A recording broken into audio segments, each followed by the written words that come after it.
Ay mga kagulay, ngayon another video at sa video na to ay pag-uusapan natin kung paano nga ba yung tamang pagpupruning ng sili at kailan ito tamang gawin. At ngayon guys, nandito tayo sa harapan ng ating sili at actual po natin ipapakita kung paano po tayo nagpupruning ng ating tanim. Sa pagpupruning guys, dapat alam na alam po natin kung kailan natin gagawin at paano gawin yung pagpupruning. Dahil alam po natin yung purpose po ng pruning ay para gumanda po yung ating tanim, yumabong at marami tayong ma-harvest.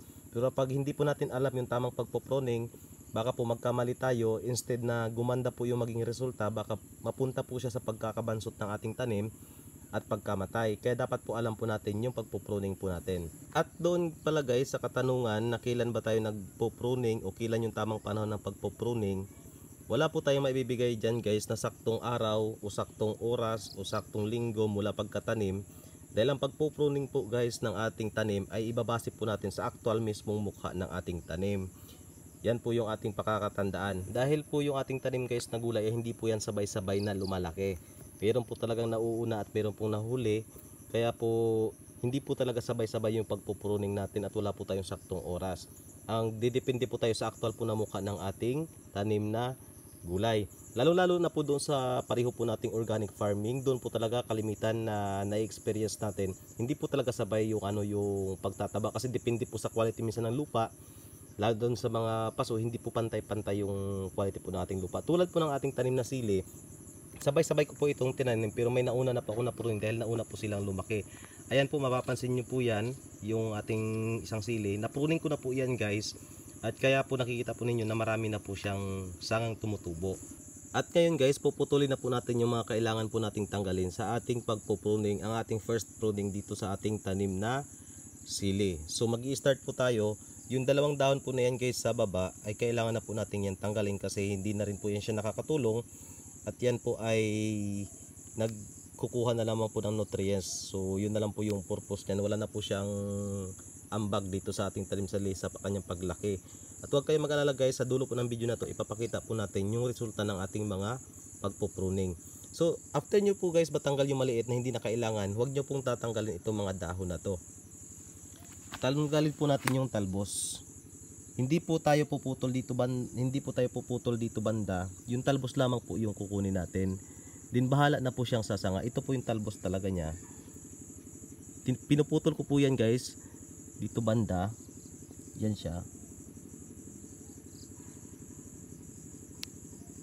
Ayan. Ayan guys yung magiging mukha ng ating tanim na sili. Huwag po kayong kabahan na bakit nawala na po yung talbos at baka po hindi niya na siya tatalbos.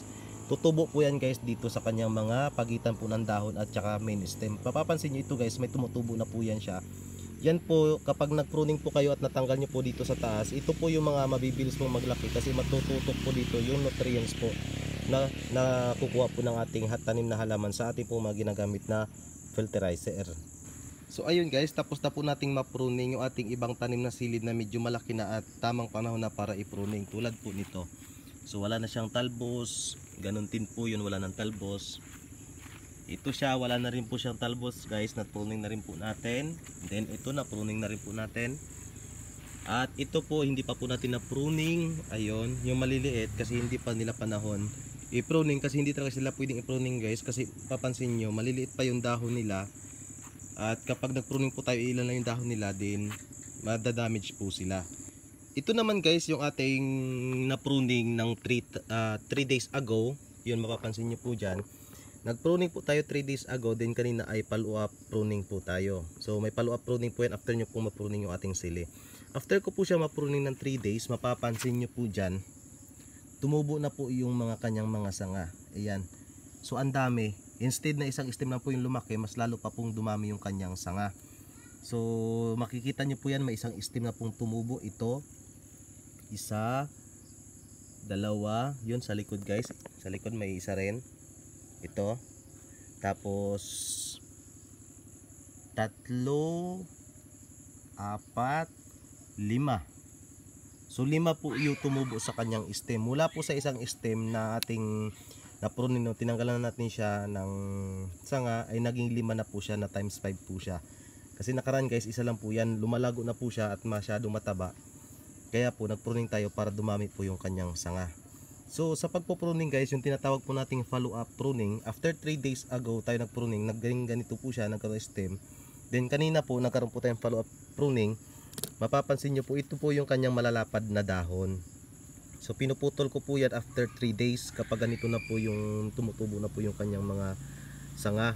Kasi guys, ito po yung mga dahon na to, galing din po to sa sili. Yan po makikita nyo po. Kaya po meron tayong mga ganito. Ito, yan po mga pinagputulan po natin yan ng dahon. So 1, 2, 3, 4, 5, 6. So pinuputol po natin yung dahon after 3 days. Kasi ito guys ay para hindi na po siya mag-consume ng nutrients, kasi mataba pa naman yung dahon guys, oh. Kasi mataba yung lupa natin. Hindi na po siya mag-consume ng nutrients, at yung nutrients na mapupunta sa kanya ay ibubos nyo na lang po dito sa mga tumubo sa panibagong sanga. Huwag nyo lang po iubusin yung dahon, kasi kailangan din po ng halaman na makapag-absorb po siya ng oxygen, at kasama po yun, at sa dahon po ay nagpo-produce po yun. So ayun guys, kailangan po yan ng follow-up pruning. Yung purpose po nito, yung malalaki kasing dahon dito guys, after nyo mag-pruning, kung hahayaan nyo lang, nonsense na rin po yan, hindi na rin po siya makakaambag. Malakas lang po siyang kumain ng nutrients. Kaya tanggalin nyo po para ma-boost yon, at mapapabilis po yung paglaki nito mga stem. At yung sustansya ng lupa ay mapupunta po sa kanya lahat. Ito naman po yung ating na-pruning na isa is na-pruning po natin siya ng after 1 week na po natin siyang na-pruning. So yung pinakita po natin kanina ay after 3 days. Ito naman po ay after or before 1 week. Basta nasa 7 days na po ito guys simula na nag-pruning tayo. So ganyan naman yung kanyang nagresulta. So 3 stem po yung kanyang sumanga, at yun po yung malusog ngayon sa kanya. Mapapansin nyo po, yung una pong pruning natin, dito ko po siya pinutol. Ayan. Tapos tumubo po yung stem na dalawa. Then yung pinag-pruningan nyo po guys sa taas, syempre mapuputol kayo sa may, pag nag-pruning kasi kayo guys, huwag nyo puputulin dito sa malaking space. Dito kayo magpupruning sa may siguro mga half inch galing sa isang dahon. Then dyan po sa pagitan nila, tutubo din po ulit yan. So pinaplano ko pa rin po siyang i-pruning sana, kasi nabibitin ako sa 3 lang, pero okay na rin yan siya guys. So hindi naman po kasi ako nagbibinta, yung purpose lang po nating garden ay pang sariling konsumo. So yung isa po kanina guys ay nakita nyo 5 talaga yung kanyang stem, kasi sobrang taba po ng lupa sa kanya. So yun po yung pagpurpuruning po natin ng sili guys. At kung interesado ka po sa mga ganitong topic at matuto, pwede po kayo mag-subscribe anytime, and kung gusto nyo po updated, click nyo lang po yung notification bell. Nagbibigay po tayo ng idea. Organic farming po tayo, organic farming na non-cost. So, hindi po tayo gumagastos dito sa ating mga organic fertilizer. Never po akong gumagastos dyan. Yan po yung tinuturo po natin, at ituturo pa dito sa ating video, ang non-cost organic farming. Kasi hindi naman po lahat ng organic farming na gumagamit ng organic fertilizer ay walang gastos guys. Minsan, nung una nag-organic farming ako, gumagamit ako ng, hindi ko nababanggitin, may mga organic farming method akong ginagamit na mas, nung tinutal ko siya, mas malaki pa yung gastos ko kung nag-unorganic ako. Maproseso pa. Pero yung tinuturo ko po dito guys ay non-cost, kumbaga yung walang gastos, at mismong dito lang sa paligid ko po kinukuha yung aking mga pataba. So ayun guys, thank you so much po sa mga nanonood, at sana po nakakuha po kayo ng idea.